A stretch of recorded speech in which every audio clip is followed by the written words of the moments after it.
मर्यादा पुरुषोत्तम श्री राम के नाम से जुड़ी है राम राज्य। तत्कालीन मुगल राजा बाबर ने जबरदस्ती बनाई राम जन्मभूमि मंदिर में एक विवादित मस्जिद। हिंदू और मुसलमान के बीच दरार बढ़ती गई, तनाव बढ़ता गया। ऐसे माहौल में एक ऐसे मसीहा की जरूरत थी जो इस मसले को सुलझा सके।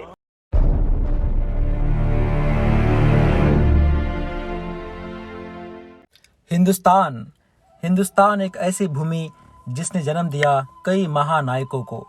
इस भूमि ने दुनिया को दी जीवन जीने की कला, the art of living. Hindustan, Bharat, भगवान श्री राम की जन्म भूमि।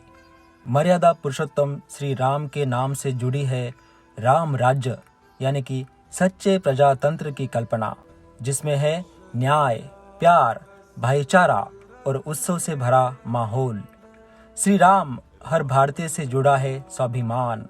हर एक भारतीय की आस्था है श्री राम, जिनकी कथाएं आज भी करोड़ों दिलों में धड़क रही है। हजारों साल से श्री राम की भक्ति में आपको मिलेंगे यहाँ कई हनुमान। बावजूद इसके श्री राम जन्मभूमि का था भारत को लंबा इंतजार। आइए जानते हैं भारत में श्री राम जन्मभूमि मंदिर की ये राम कथा। भगवान श्री राम का जन्म हुआ था हजारों साल पहले त्रेता युग में।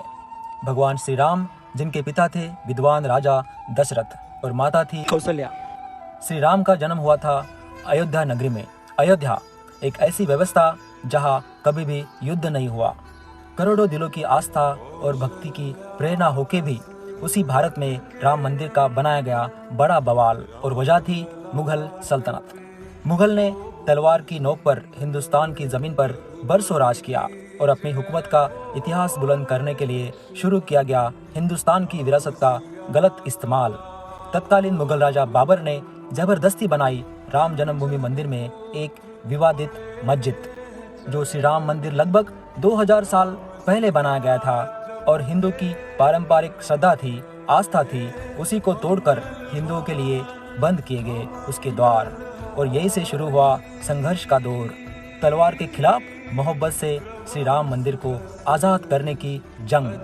पार्ट 2 तक हमने देखा कि जंग का माहौल बन गया था। राम मंदिर पुनर्निर्माण का हर संभव प्रयास जारी था। 1859 में अंग्रेजों ने भी राम जन्म स्थल पर पूजा करने पर रोक लगाई। 1885 में मामला कोर्ट में गया, कोर्ट ने भी मना किया।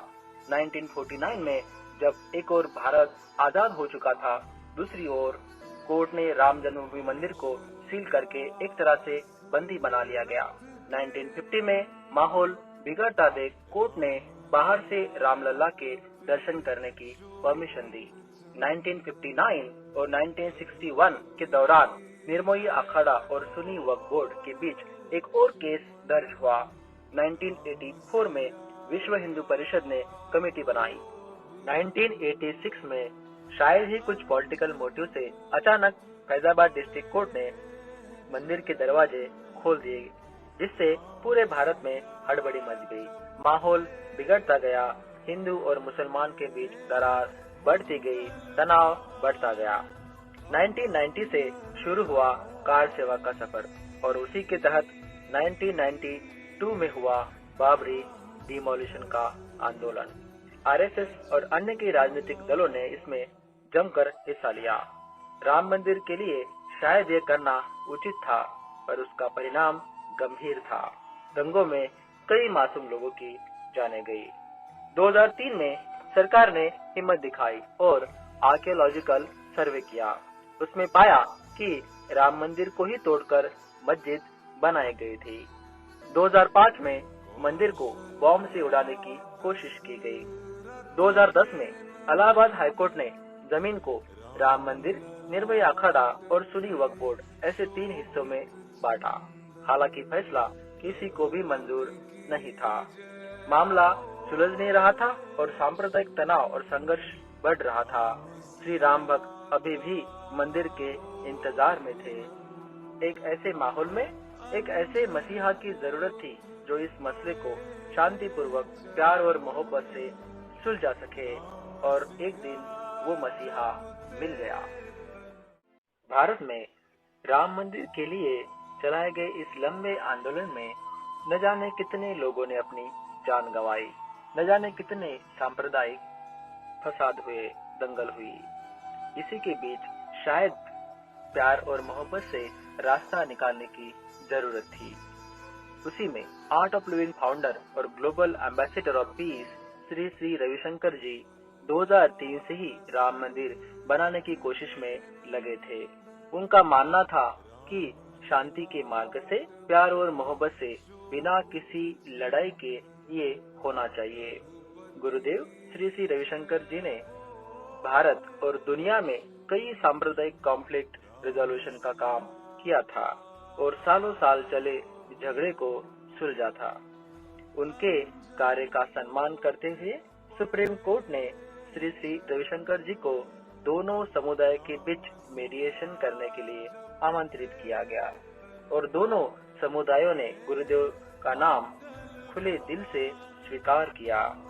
रास्ते में कई दिक्कतें थी, कई लोगों ने मीडिएशन का विरोध भी किया, परंतु गुरुदेव श्री श्री रविशंकर जी हर किसी से मुलाकात करके उनका विश्वास हासिल किया, मुसलमान समाज को कन्विंस किया, राम मंदिर के निर्माण के लिए संकल्प के साथ डटे रहे और भारत के साथ साथ पूरी दुनिया को एक बार फिर से संदेश दिया, लव मूव द वर्ल्ड, प्यार से हर जंग जीती जा सकती है।